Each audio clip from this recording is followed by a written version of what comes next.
Welcome back to another video, folks. 7 years ago this week we moved on to this empty and abandoned farm, and I thought it's high time we look back at some old photos from when we first saw the property, which was in November 2013. I thought it would be great to take you back in time.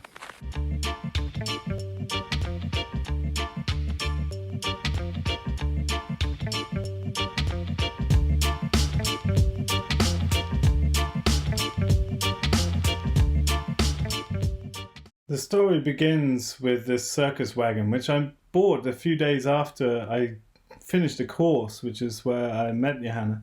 I'd only intended to come to Sweden for a couple of weeks to teach a training to help someone out, and I fell in love with a lot of people and the landscape and the fact that you could buy a farm with cash. And the story begins here because it was the sale of this wagon that actually formed the deposit for what's now Ridgedale. So this was an old circus wagon, came out of the German circus, really heavily oak framed wagon for pulling around ghost train rails, and it reminded me of a narrowboat, so I kitted it out with all of the sorts of things that I'd had in a narrowboat. Had a little workspace with hot air blowing up from the fire under the floor to keep the big holes that you see under the floor here, to keep them from freezing. So I had a water tank in there and the hot air would rise up on my feet under the bench. I had a cool cupboard, like a fridge, with wire baskets on the very right of the photo, with cold air coming in the bottom and venting out a chimney at the top. Here you see the bed, and at the back of the bed there's a trapdoor that goes into the sauna that heats up super fast.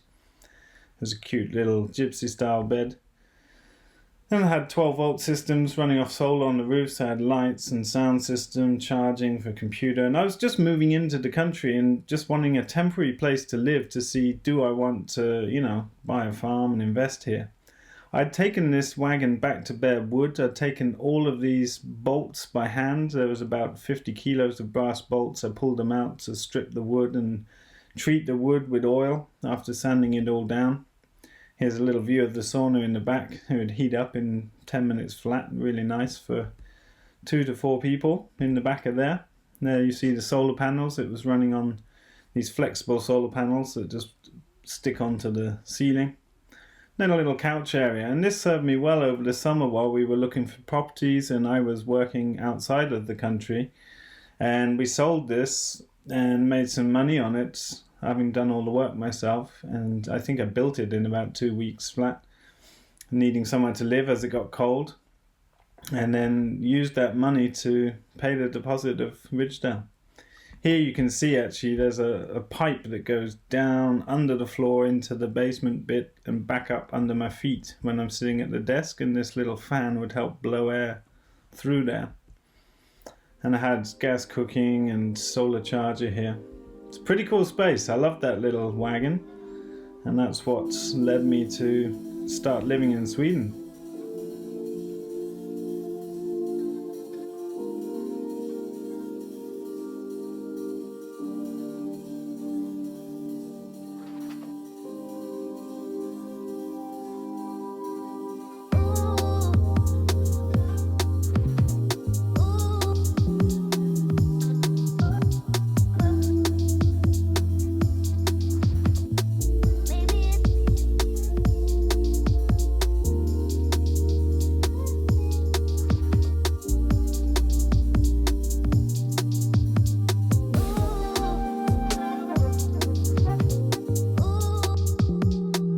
This is actually in November 2013. We came from Stockholm to view the property for a couple of hours, and just looking around the landscape we knew that this was a property that we could do something with. Now, we had the money for a deposit and we had about 40,000 euros that an old student had promised to loan to us with a sort of low risk kind of agreement to facilitate us getting involved in a project.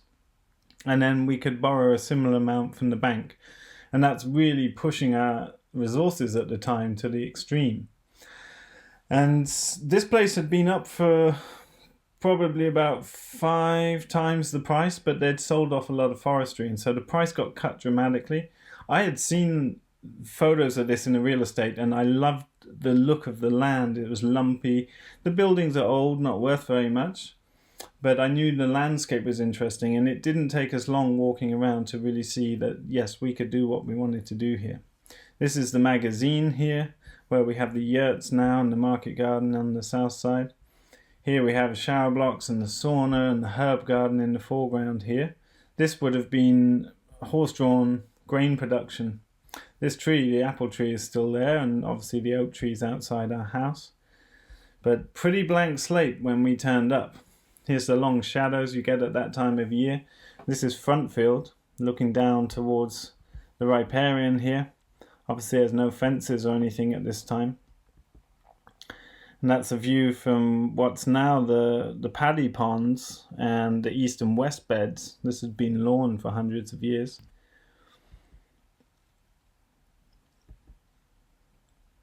The root cellar here.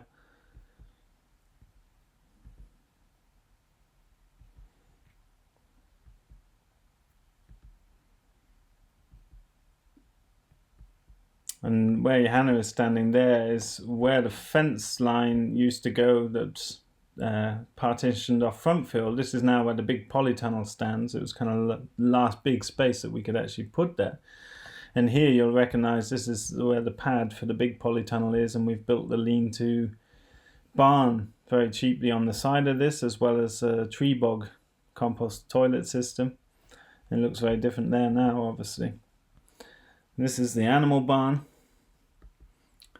And here we are in the orchard planting. So this originally got put down to seed buckthorn, and it's for camping for people coming on trainings. Turkeys absolutely decimated the sea buckthorn by trampling them in the first couple of years. That's now in apple orchard, and the riparian has grown up significantly now. It looks very different to this now. This is the birch beside the road that's still a prominent feature. And this is looking inside the barns that had a load of old clutter lying around and a lot of old wood.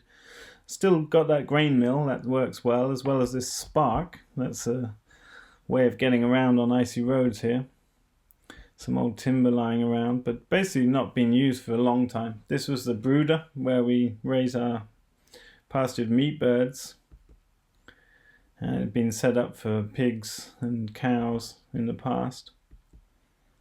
Pretty run down. This barn hadn't been painted since the 1920s with a chemical that you're not allowed to use these days, but obviously quite effective. It's actually concrete blocks on the bottom, and then it's mud infilled with logs that make the main structure, and then wooden frame the rest of it. Some beautiful old hinges here. And that was the original compost toilet that most Swedish farms have as little outhouses. There's the oak trees outside our house there. And my oh my, that looks remarkably different. So this is where we have a covered space now. We've built the lean-to greenhouse on the south side of the house. We've got the veg washing station and big chiller here. And we've put in gravel driveway all the way around the garden now. Hopefully, finally now, we're going to get round to painting the house. This is where the lean-to greenhouse is here and dug into the ground here. And this is the point where the well that serves all the water on the farm is taken from. Looking down over what's now the corner of West Beds. That's our workshop and freezer space. We have an egg packery in this empty space now. And this is our main yard where the yurts would just be extending out here at the end of the veg beds, and we've got our slaughtery standing in the foreground. We've obviously fully renovated these barns. We've got windows and doors and steps up here now. It looks remarkably different. Only 7 years ago. A lot can change in a short space of time with a bit of hard work. These rooms have been renovated. There's windows upstairs and rooms up here. And this view's completely changed. This is where our big yurt is, that this year we're putting up 13 meter wide teepees here. And still got our veg beds on the slope here. This is now turned into our saloon, that we call it. It's like a market garden office space that used to be used for horses. And this is the upstairs of the barn there that's now converted for a human. It's been fully insulated and clad and tidied up with a floor, and it looks very, very different now. That would have been that old hayloft back in the day. This is us telling our neighbour, they've been so kind from the beginning, just helping us out as we moved in, and we're telling them about our crazy plans. Not sure they really believed what we were going to do when we when we showed up. And you see this is the old shingles made of pine, still below the metal roof on all the buildings here. Some of the barn storage space, there's a lot of old horse-drawn tools. Lots of space, lots of potential, and we could see that as soon as we moved in. And this is just inside the house. It's all been decorated now. This is the view. I'm actually sitting in this room looking out this exact window at the market garden, and now we've bought this piece of land in the forestry. So excited to show you more about what we're doing with that bit of land when the weather thaws out. But pretty remarkable. We paid mainly for the price of the land and the forest timber. The house is valued at 14,000 euros, I believe it was, and the barn's at about 6,000 euros. Obviously, you could never build infrastructure like that again. This little window on the stairs actually opens into the lean-to greenhouse now. This is the cellar below our house that they used to use for laundry, etc. We use it for storing produce. That's where the water pump sits. Pretty amazing to see these old photos. So back in the beginning years, we built our vertical rack systems for vegetable starts, and we had them in the living room for a long time. This room looks incredibly different now. And this was our fire room. So we put a fireplace here. We've got the lean-to greenhouse here, so there's a big door here in the corner now. And I actually smashed a hole in this wall the first night we moved in, which was 7 years ago this week. And I realized that this must have been an open door at one point, because in the old houses where you only had a wood stove in the kitchen, the heat must have been able to circulate all around the house. So I smashed a hole, didn't get around to opening it up. I was correct, there was a door in there, but it took me another year to bother opening that up. This is the porch where I put my office in the summer months, get the evening sun. It's very beautiful. Bit of private space. And this is our kitchen before we've transformed that. This is looking out my office window down on what's now the market garden wash and pack station. There's a big pond here. We've got the trellised apple trees here, and then the garden beds and the yurt here. It's a little utility room. Yeah, pretty remarkable. It's so fun to keep records. I've got probably 200,000 photos and thousands of hours of videos of everything we've done here. Now, I'll probably never look back at all of it, but it's so fun to look back at changes that you just forget. This is a beautiful old machine. It's a massive wooden drum with this axe head on, with a little string here that's feeding to a motor behind that spins this round at a rate of knots, and it's got a huge amount of momentum, and it's for creating your own kindling. So you cup a log loosely in your hands and it splits it multiple times in a few seconds. It's a very effective tool, very dangerous. We don't let workers go near that one. You can see what it does here. Very cool old tool. This was the workshop when we got here. This is the upstairs in the magazine. That's little accommodation rooms now. This is where they would have stored stuff and grains, and this is looking out the magazine. It's now insulated and glazed, looking out onto what's now the market garden. This is downstairs. It's also accommodation now. This is where they stored their potatoes, and they would have actually hung pigs and bled them off these hooks. You can actually see the stains in the floor below. This is going up the road, back to the farm. This has obviously got a big fence and hedgerow and all the tree plantings, and same on the other side. The riparian at the bottom of Frontfield. And this is looking out across Nutfield. So this was where the pond was built.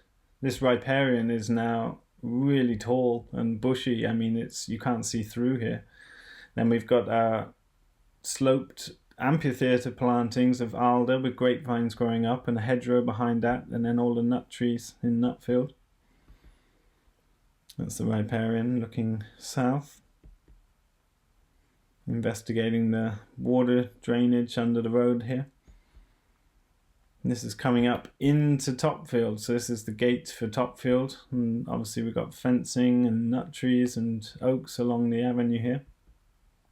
And there you can see a great view of the amphitheatre where we built the pond. Pretty amazing. It's so fun for me to look back at this. I mean, just look at that view of Nutfield. Oh, brilliant. And after a couple of hours walking around, that was it. We fell in love with the place. We knew, yeah, we can do this. This is at the top of Topfield. This is all fenced. This is a sort of rocky mound with trees on top that you still see regularly in our videos. What a change. That's looking up at the forest land. Wow, there you go. Well, I hope that was interesting. That's the stream at the back of the farm, so that's between the pig paddocks. And this is the far side of Topfield, sorry. So our perimeter fence comes alongside this birch and down the slope. And this is where the cows and sheep are kept in the winter, and where pigs run through also. Wow. I went abroad straight after this, and we came back in March, and I think I'll do a little video series showing you some of those views of the first weeks on the farm, because there's some unseen photos before, and I think it's such a wonderful treat to look back on and just see how things have changed. Well, I hope you found that interesting. I loved looking back at those old photos, and I think it'll be a really cool little mini series to show you some of the early developments, just to see how much things changed in a short space of time. And we really hit the ground running here in that first year. We basically laid the skeleton for the whole farm development and did a huge amount of work. It's been a total non-stop thing the whole time that we've been here, and it's been amazing. And I just think that it's so good to keep records and take good photos and video just to have something to look back on, because it's just mind-blowing how quickly things change and grow. And yeah, I hope you enjoyed that. Well, it seems like the Kickstarter failed, and maybe it was inappropriate timing with people having financial hardship with COVID, etc. I don't know, but for now I'm dropping that project. I think we might offer it as an ebook later in the future. I'm not sure, but I'm busy working on a lot of outdoor projects, and I'm also working on the Ridgedale Builds book, which is a lot of work, and it's inspiring and super interesting. So I want to stay focused on that, and I'll keep you updated with things as we go. I was a little bit disappointed because I feel like that is an amazing resource, but hey, that's the way it goes, and it's a really informative thing to do, to see what the market looks like before taking the risk of printing a very expensive print run of books that aren't necessarily going to sell. So it served its purpose, and that was my intention. So I'm grateful for that and the ability to be able to connect and interact with you on that level. Anyway, that's it for this episode, folks. We'll see you in another video very shortly. Bye for now.